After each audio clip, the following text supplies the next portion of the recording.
включен. Я его походу выключить, темплеров сюда вверх должен быть. Вниз.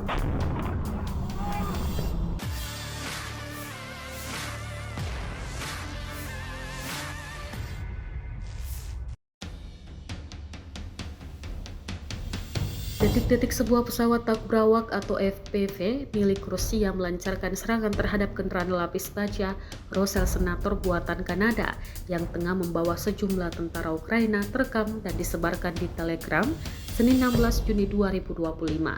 Rekaman tersebut menunjukkan saat pesawat tak berawak meluncur dan kemudian mengenai kendaraan lapis baja yang tengah melintas di sebuah kawasan pertempuran di Pokrovsk. Ledakan terjadi seketika disusul kepulan asap dan kobaran api, menandakan kerusakan parah yang dialami kendaraan tersebut.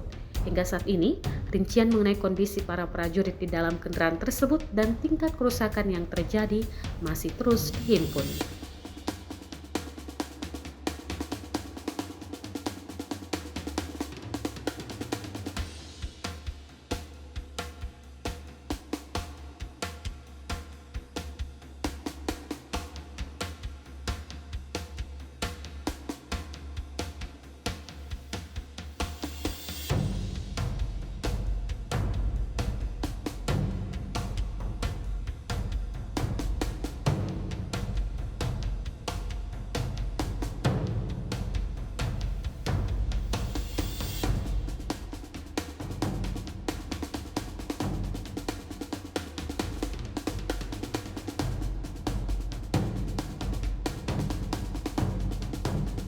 Download Tribun X sekarang, menghadirkan lokal menjadi Indonesia.